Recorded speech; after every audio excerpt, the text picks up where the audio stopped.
How's it, everybody, and welcome back to our Zambian adventure. I hope you've watched the first two episodes. We explored the pristine wilderness of Lua Plains and Kafui.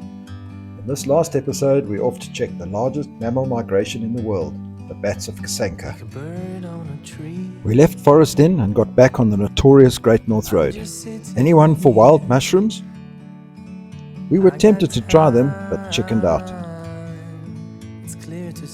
In Africa, if you break down, you drag a tree into the road to alert oncoming traffic. At last we arrived at the Kasanka National Park turnoff, almost 750 km from leaving Kafui. Kasanka is one of the smallest Zambian parks, at just 390 square kilometers. We had booked pontoon camp number 2, having heard it was a good one, and we were not disappointed. Yes, that's the hot water tank. The camp attendants were great. How's this?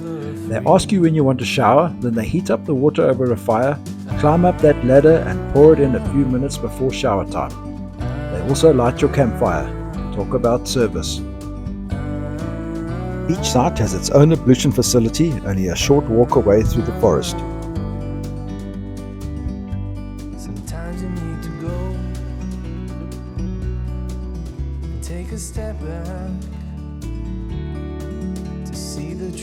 There are two ways of viewing the bats, either from the free public viewing sites which are on ground level, or from one of the elevated bat hides which you have to book and pay for. We started off with an evening at Fibware public viewing site, not really knowing what to expect. As the light started to fade, the first few individuals started appearing. The African straw-coloured fruit bats descend on a small evergreen forest in the Kasanka National Park between October and January every year. No one really knows for sure where they came from or where they go once they leave. There are estimated to be over 10 million of them. Every night they leave their roosts to forage for fruit and they return as the sun is rising.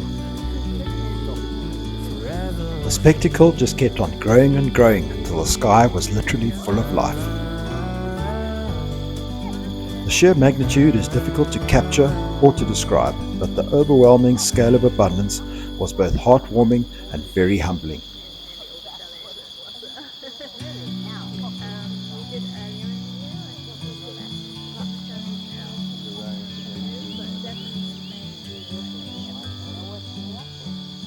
We were all acutely aware that we were witnessing something extremely special. If you enjoy these videos, please take a moment to like and subscribe. And if you have a question, comment or suggestion, we'd love to hear from you. Then it was back to camp, where we found our fire had been lit for us.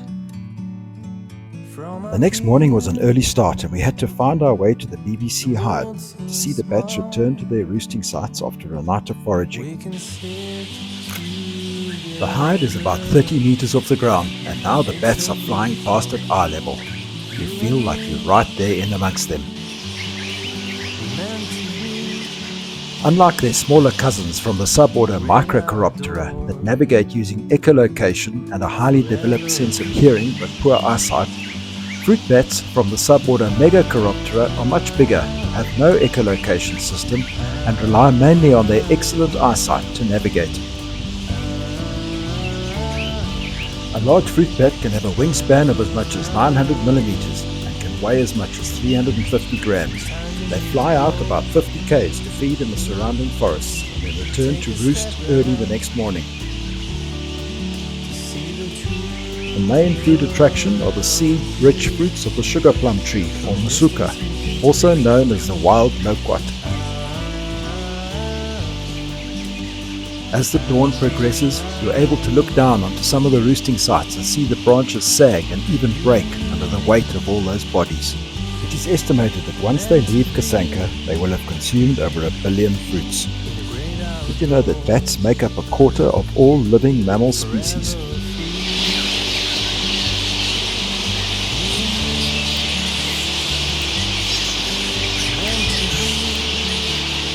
It was much noisier being closer to them, and once again the magnitude was overwhelming.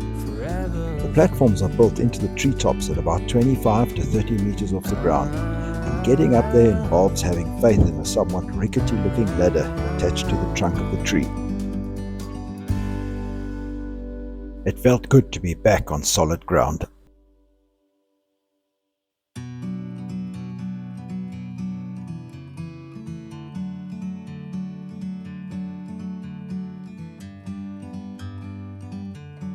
After a nice shower and some breakfast, we spent the day chilling in camp and driving around the park to see what else Kasanka had to offer. I'm just sitting here. I got time. It's clear to see from up here. The world seems small. We can sit together. It's so beautiful, you and me. Right in front of our camp, from a small viewing deck, we were able to sit and watch this group of Sitatunga.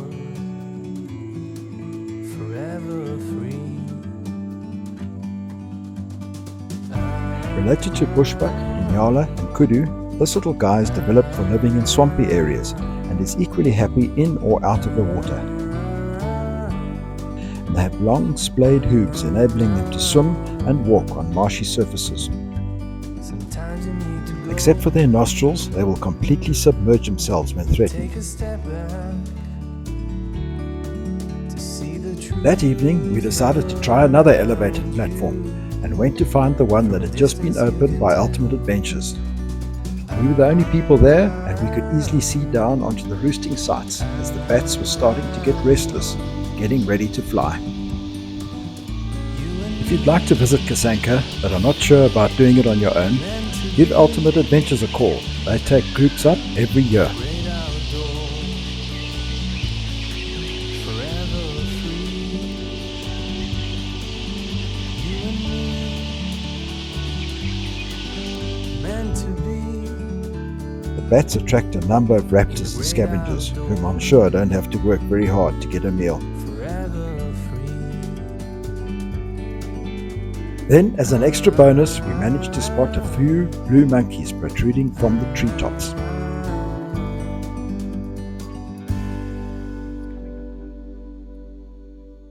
These guys are not easy to see, as they spend most of their lives in the forest canopy. A storm was approaching with hectic lightning, and we figured that the top of a steel tower was probably not the best place to be. Back at camp, as the rain came down, we were glad to have our little afdaki. With it being far too wet to braai, we had ourselves a pot of pasta. The Bats of Kasanka are under constant threat as surrounding forests are being cut down to make way for agriculture. Sign up for their newsletter and learn more about what you can do to help. The world seems small. We can sit together. It had been a long drive getting to Kasanka, but we were very pleased that we had finally witnessed one of nature's true wonders. We considered stopping in at either North or South Luanga on the way back, but then decided to save that for a different trip. We stopped overnight just past Lusaka at a great spot called Cheetah Lodge, where after watching some of the more wealthy Zambians playing with their powerboats, we camped on the lawns and used one of the vacant chalet bathrooms.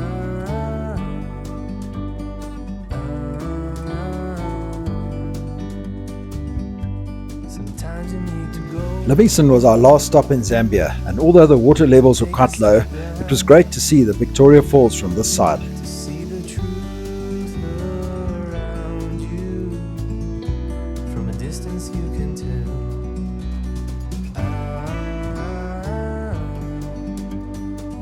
We took a walk down into the boiling pot, which gets right down into the bottom of the gorge. You and me, meant to be in the great outdoors, forever free. You and me, meant to be in the great outdoors,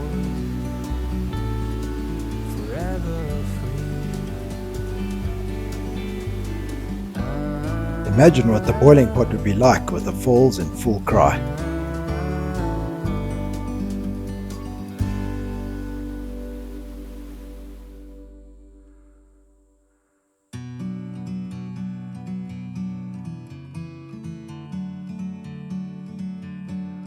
The walk back up was a long, hard pull. We stayed at a very nice place called Maramba River Lodge and again had the campsite to ourselves. It was then back into Bots over the new Gazangula Bridge and the long drive home. The 20-night trip had covered just under 6,000 Ks. From up here, Thanks for watching. Please subscribe and be sure to send us a comment on what else you'd like to see in these videos. we can sit You won't be hearing from us for a while as we're just about to set off on a 50-night trip up to Tanzania, covering no less than 7 of the East African game parks and 2 of the Great Lakes. meant to We'll have plenty to tell you when we get back.